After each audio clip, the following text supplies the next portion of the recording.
Thanks for tuning into the Jasmine Star Show. I hope you're having a wonderful day, and it's about to get even better because of my guest, Topsie Vandenbosch. Y'all, this queen is serving up the goods.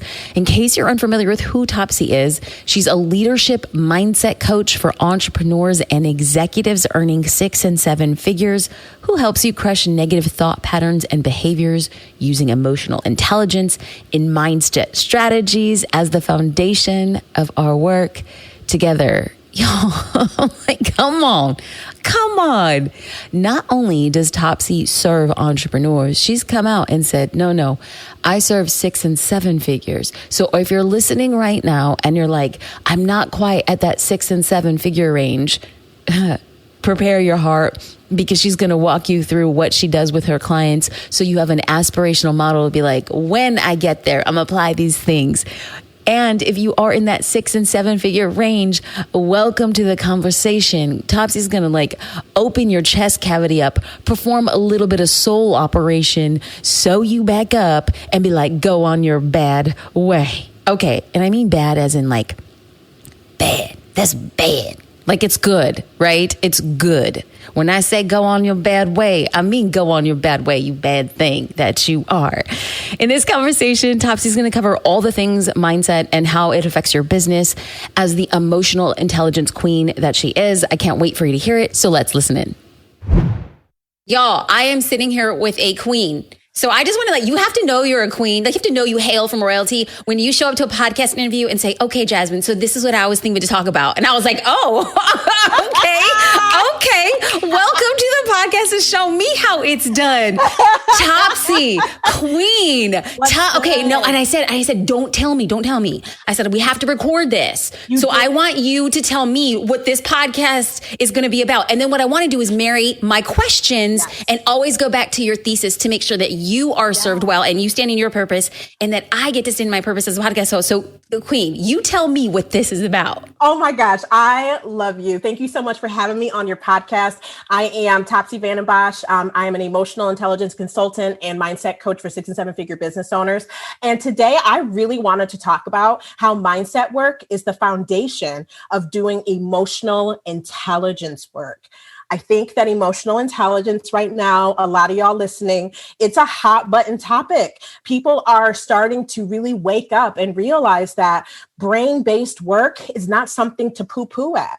This is the foundation of how you are building your business and honestly, how you operate in life. And so if you're not aware about your feelings and your emotions and how you need to deal with them in order to get to the other side, it's going to be really difficult to really integrate emotional intelligence work into every facet of what you do. So I'm really excited to talk about this today. I'm so happy that you're here. So I'm going to repeat what I heard, and that is mind work is the foundation to anything we do. And because here on the podcast, we're going to really be focusing on how mind work, brain work is actually soul food. And this is going to guide us to where we need to go to start building businesses. Because you can listen to 1 million business podcasts. Absolutely. You probably listen to a lot of these episodes, but if we don't actually fix the foundation, you can learn all the things and it's not going to change if we go from the inside out. So one of my first questions, and we go back to the thesis, we're going to go back to your thesis, but just to make sure, because a lot of times I know my folks are like me.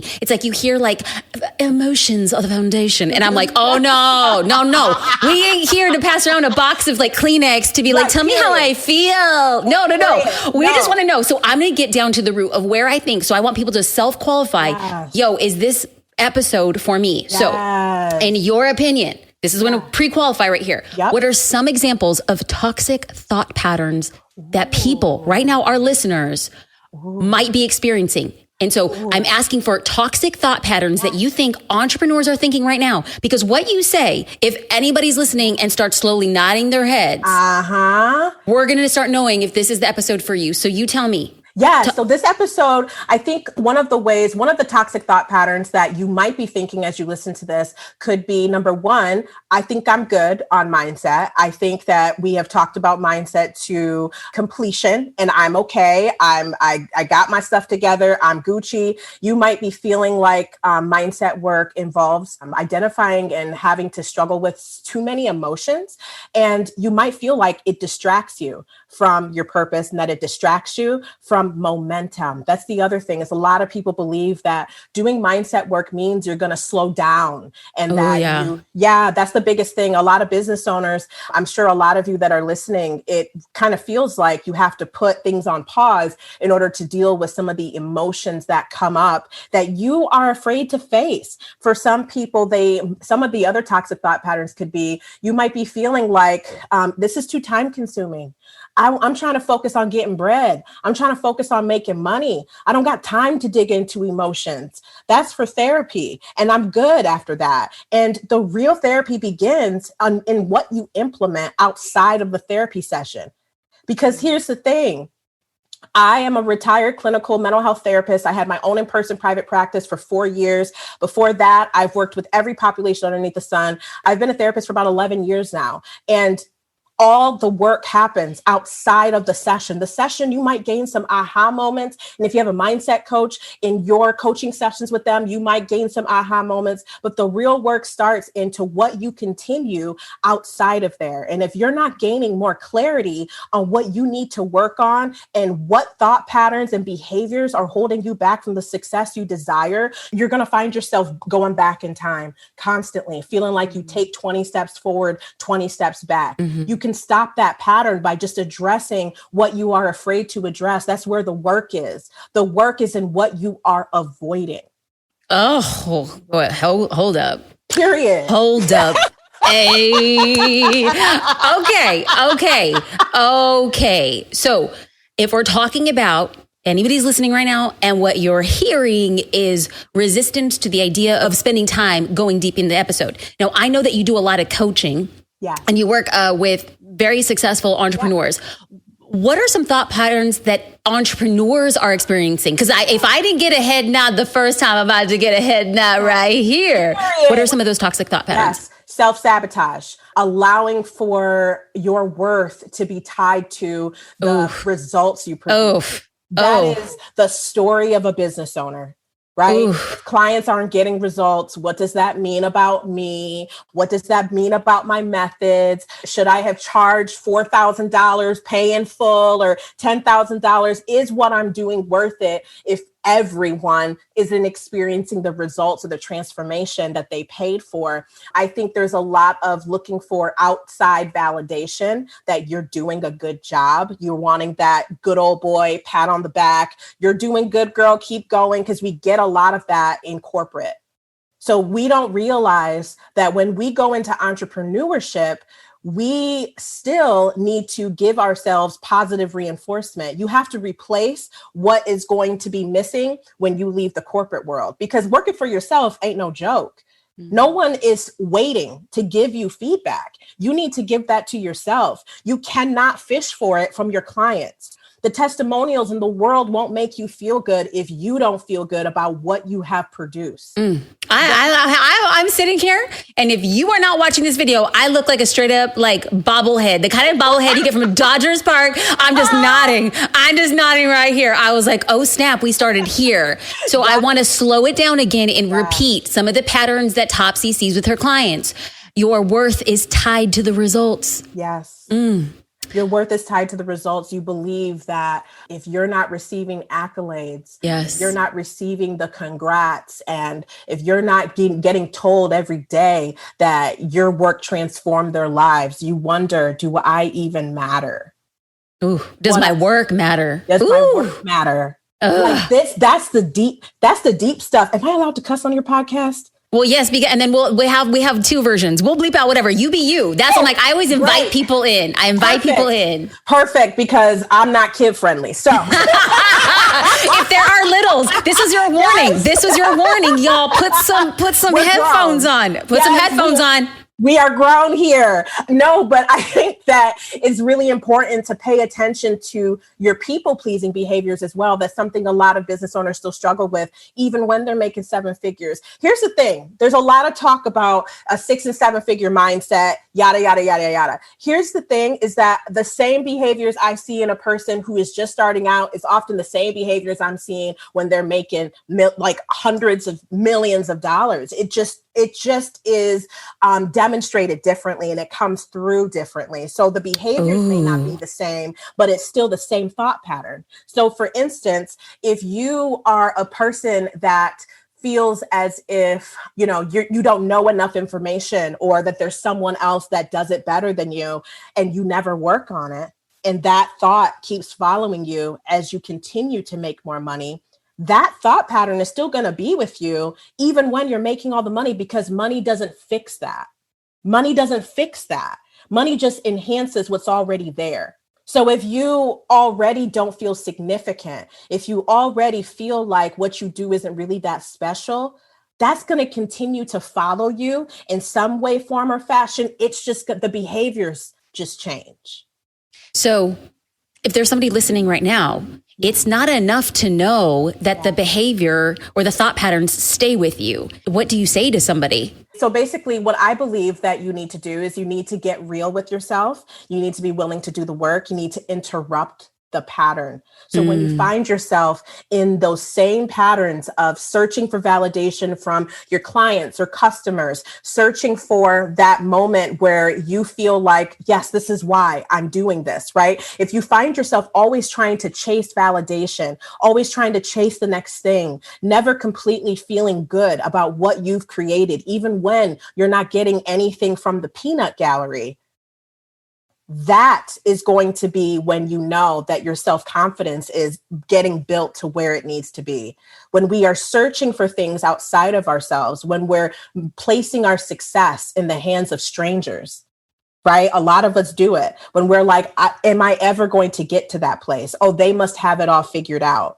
Those thought patterns continue to follow you until you're able to get real with yourself and say, what am I struggling with? Jealousy? Name the feeling. Jealousy, envy, those are emotions people don't like to talk about because it doesn't sound good. But I will say it is good. It's good to feel those things. I was just going to say we are meant to feel the full spectrum of emotions. A lot of the time, the reason why we're struggling so hard is because we feel so much shame. We feel so much shame for even feeling that in the first place. So then what do? We get stuck in the same patterns of behavior because we just feel like there's something wrong with me. My thoughts must be the truth. That's something else that business owners struggle with, is treating their thoughts as if they're automatically the truth, or their feelings as if, well, I feel this, so that must be true. If I feel like an imposter, that must mean that I am an imposter. Right. So I want to get super practical before we go in, because you're just dropping so many bombs. This is good. This is great. So I want to pause because the goal of the podcast is action through practicality. Yes. So when you say to stop the thought pattern, and then there's somebody who's saying, oh, must be nice to think, I am worthy to be teaching, or how I teach is really unique. And then if you were to stop the thought pattern from the opposite of that, like it being negative, like I'm not worthy, somebody does it better, somebody's been doing it longer, somebody's better looking, somebody's richer, whatever. To stop the pattern, it's not enough to say the opposite, right? It's not enough to say I am worthy, because you don't just think that. No. How does somebody get to unearthing the underlying emotion? Yeah, the underlying emotion. It's being honest about what is it that you're actually fearing. Do you fear that you're not worthy, or that your work is not important? So I believe that the first step is identifying what is it that I'm actually feeling? What is the underlying emotion that I'm not willing to say, but I'm trying to self-soothe by saying things such as, I don't know whether I'm worthy. What is the actual feeling? The actual feeling could be I'm disappointed in myself. The actual feeling could be I'm afraid. The actual feeling could be, what if I never get to that pinnacle of success that I've been hoping for? We have to name the feeling. Is it jealousy? Is it envy? Is it Would you suggest, because I'm like, then the next thought, I always like to have a podcast like lay out like a court case, right? So you are presenting a case. So if somebody says, I'm thinking these toxic thoughts, and then you say to ask yourself to identify, and do you suggest somebody just being like, is it envy? Is it lack? Is it want? And then how does somebody know that, oh, I found it? It isn't unworthiness. How do they know when they find their thing? How do they know when they find their thing? So you have to put your thoughts on trial. So I love that you said a court case, presenting it as a court case. So how do you know is you think like you really, sometimes it's really helpful to look at because a lot of entrepreneurs, we are very intellectual, but we don't drop into feelings. Oh, stop calling me out. Stop. You don't know me. I mean, I don't know what you're talking about. Shoot. Look at a feelings chart. Look at a feelings chart. Literally, look at the faces. It's like what they show kindergartners, what they show children of how to identify emotions. Does that fit the way it is you're feeling right now? Is that the underlying emotion? What's actually the truth? And you know, and you have to trust yourself. So a lot of business owners, we need to trust ourselves. So if we are feeling like, I don't know whether I'm ever going to reach that place in my business, but I wish I had the same, career trajectory or the same following or the same engagement that this person has, maybe you're feeling envy. Look at the definition of envy. Sometimes we need to get granular and be willing to go there, even if we feel silly. So if you are unsure of the feeling, go and Google a feelings chart. Look at the definition of that feeling and get honest. So I like to look at, when you're looking at toxic thought patterns, you need to put your thoughts on trial. Put your thoughts on trial. What is it that I'm actually feeling? Okay. Or what is the fear? What's the situation?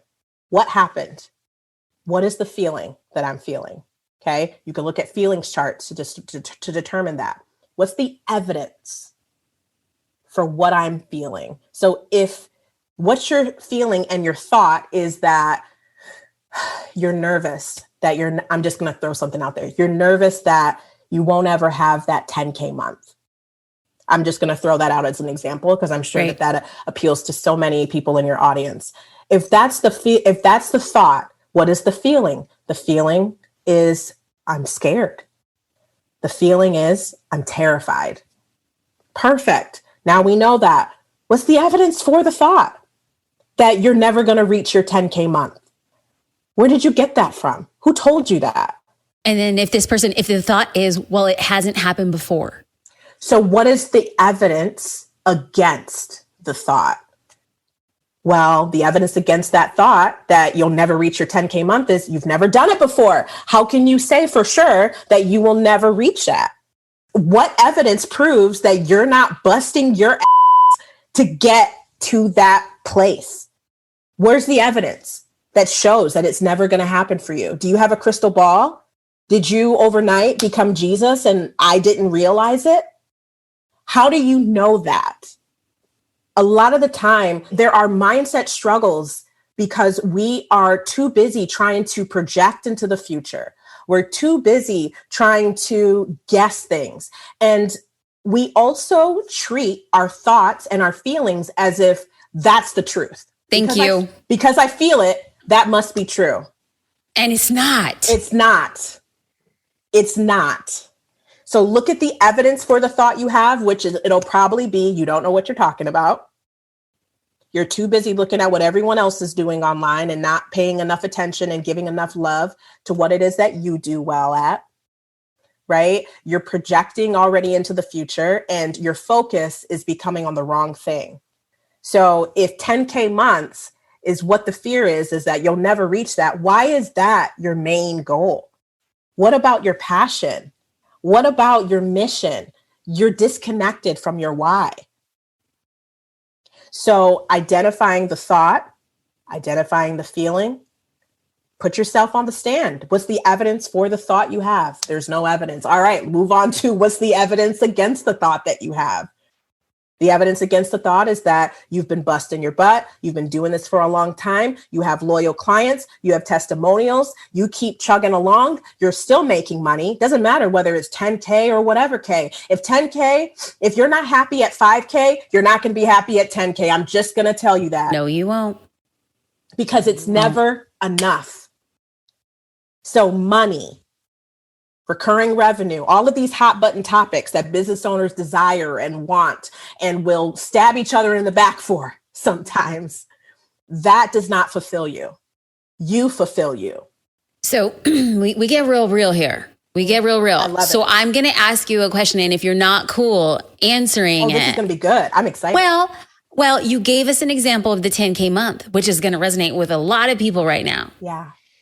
What about, I'm going to ask you if you've ever struggled with toxic thought patterns around one thing, and then can you walk us through your process? Yeah, absolutely. Okay. Oh, I love getting real. Yes. Okay. Here's the thing is, if y'all follow me, I don't do the pedestal thing. I don't do the guru culture. I'm the same as you. You know how it is. You know how it is. There's a lot of posturing that happens, and then people feel like they're alone in what they're struggling with. So anyway, for me, it was transitioning from being a clinical therapist and working with business owners at the time and, career and ambitious focused women struggling with depression and anxiety. I had a full booked out practice, very, very successful, had great life. And I was building my coaching business online on the side. And for me, my toxic thought pattern was that there are already so many mindset coaches. What the hell is going to set me apart? And that was when I got in the online space in 2017. It was probably one of the most difficult times in my life. I had to work with my own mindset coach, and I had a therapist for about a year and a half. And selling was really difficult for me because I was just very used to not having to do a lot of that. Like, it's just entrepreneurship, and especially online-based entrepreneurship, is a different beast to tackle.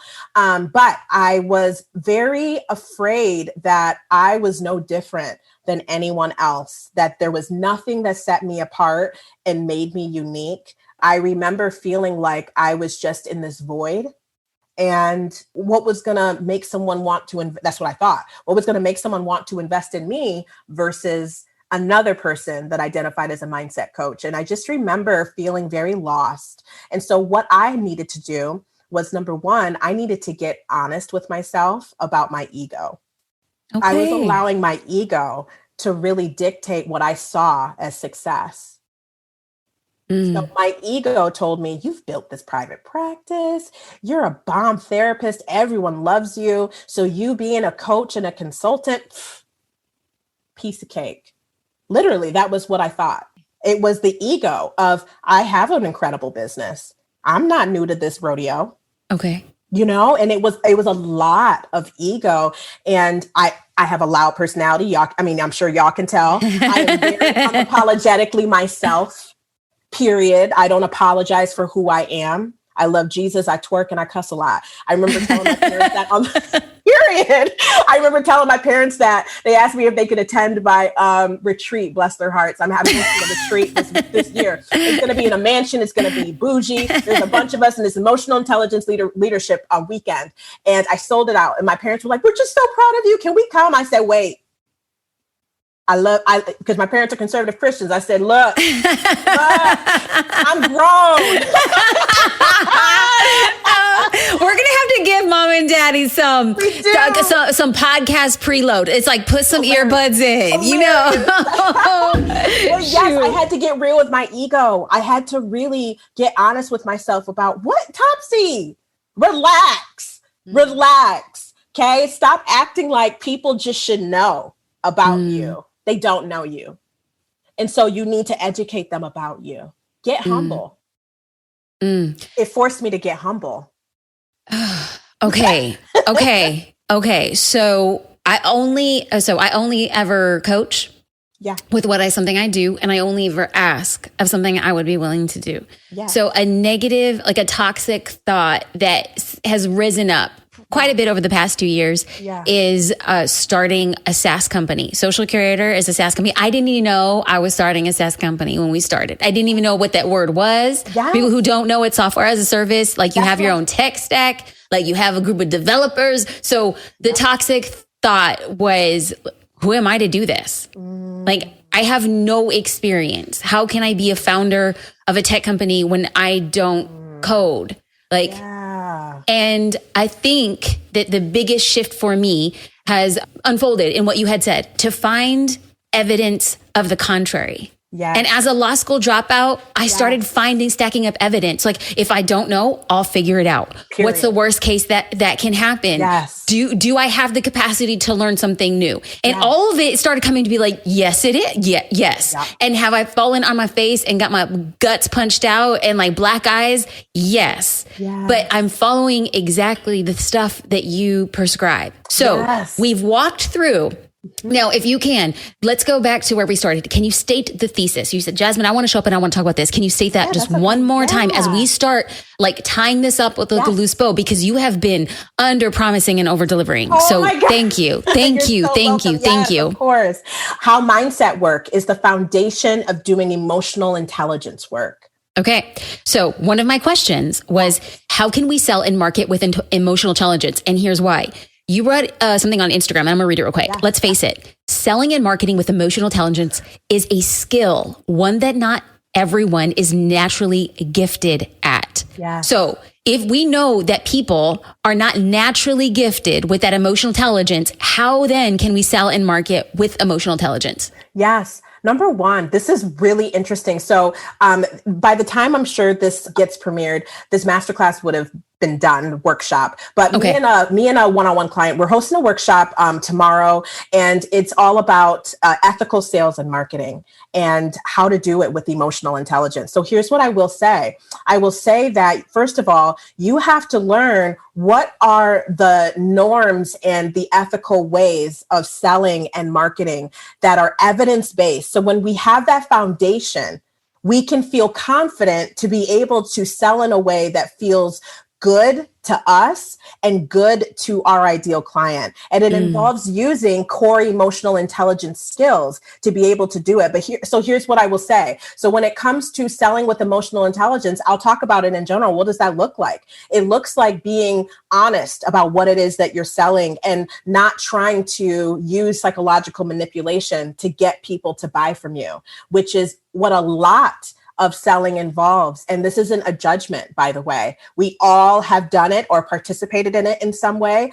Many of us have. And it's about getting honest with your intentions even. So when it comes to selling and marketing with emotional intelligence, it isn't just simple. It involves you using emotions to really determine the way in which you want your ideal client to buy. So where do you want them to buy from? Do you want them to buy from FOMO? I know in my business, I don't like that, because when clients are buying from just FOMO, those be the ones that stress you the hell out. That's true. Those be the people asking for the refunds. Those be the people with the buyer's remorse. Not all the time. Okay. I have bought from FOMO and I haven't done those things, but I will say you can find yourself in those traps. Mm-hmm. And so when you sell with emotional intelligence, you're selling it using and understanding the impact the way in which you sell and market is going to have on your ideal client. You're taking that into consideration, and that's at the forefront of your mind.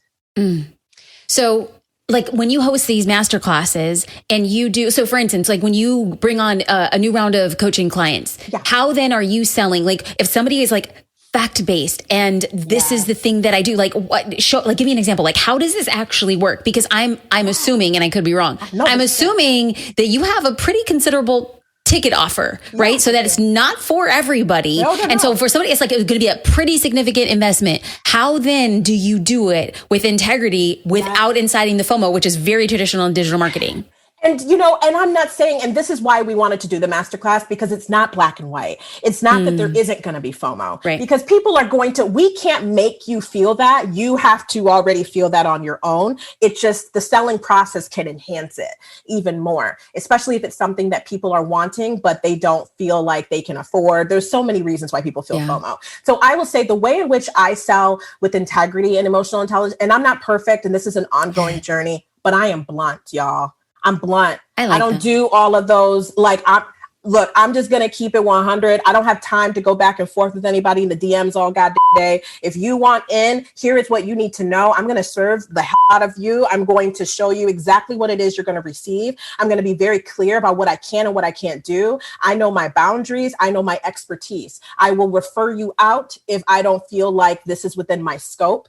I don't do the whole, like, you know, like you need to get back to me in a certain amount of time and not being honest about it. So I don't do the whole like one spot left and there really isn't one spot left. I'm very direct. Look, come to me when you're ready. I have lots of people that I've told them that, and they have.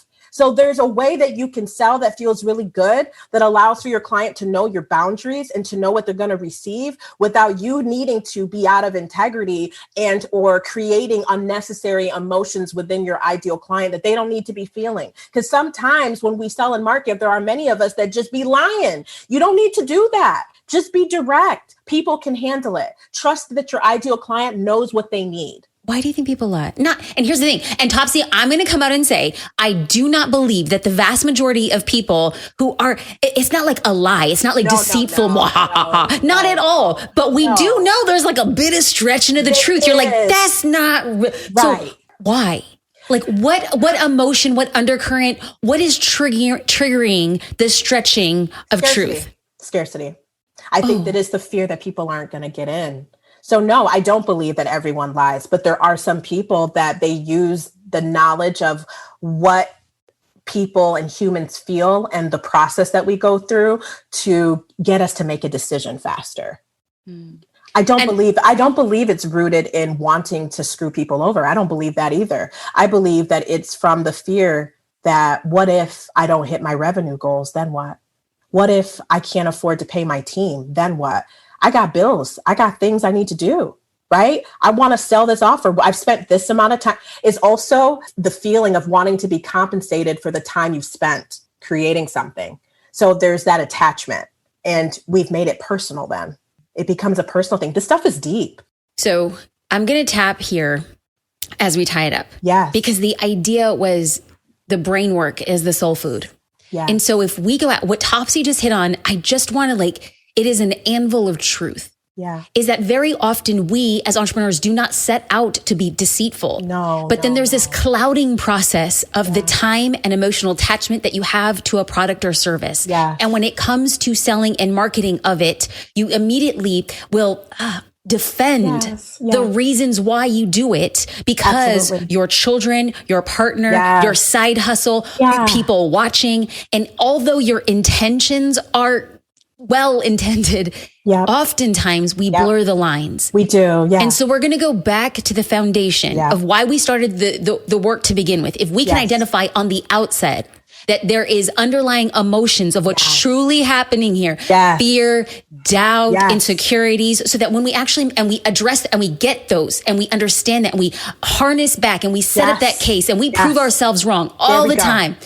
And then when we make the offer, we can stand with our head held high by saying, this is what I do. Yes. This is who I am.